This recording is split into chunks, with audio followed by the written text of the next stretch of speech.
চাওক, অলপ আগলৈ গৈছিলো, য'ত ইৰোচন হয়, তাত স্থানীয় ৰাইজে ক'লে যে কেইবাখনো গাঁও ইতিমধ্যে খহনীয়াত নাইকিয়া হৈ গৈছে আৰু এখন গাঁও আছে প্ৰটেকশ্যনৰ তাত ব্যৱস্থা কৰিব লাগে।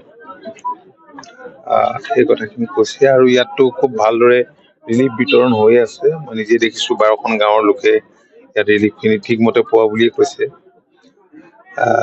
আপোনালোকে জানেই যে ৰাজ্যখনৰ 28খন জিলাতেই বান হৈছে আৰু বান হলে ক্ষয়ক্ষতিটো হয়।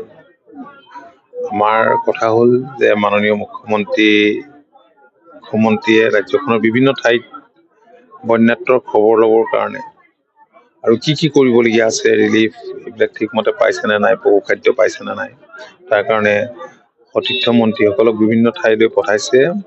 ময়ো আহিছোঁ নগাঁও, মৰিগাঁও। আজি প্ৰশাসনৰ লগত আলোচনা কৰিলোঁ। আমাৰ বিধায়ক ৰূপ শৰ্মা ডাঙৰীয়াও আছে, তো আয়ুক্ত ডাঙৰীয়াও আহিছে লগতে।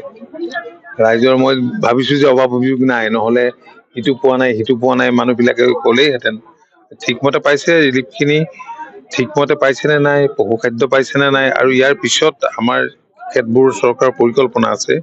মাননীয় মুখ্যমন্ত্ৰী বিচাৰিছে যে যিবিলাকৰ ঘৰ একেবাৰে ডেমেজ হৈ গ'ল, যিবিলাক ক'ৰবাত পাৰ্চিয়েল ডেমেজ হৈছে, তো এইখিনি 15 আগষ্টৰ আগতে তথ্য পাতি এতিয়াই গোটাই নি যাতে তেওঁলোকৰ কাৰণে কিবা ব্যৱস্থা কৰিব পাৰে। ৰেচন দিয়া হৈছে, পৰ্যাপ্ত পৰিমাণে নহয় বুলি কৈছে।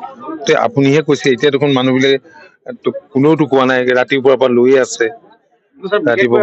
দেখা পাইছো যে আপোনাৰ এইবাৰ যি বানপানী আজি কৃষকসকলৰ কিন্তু যথেষ্ট পৰিমাণে ক্ষতিগ্ৰস্ত হৈছে আৰু কালি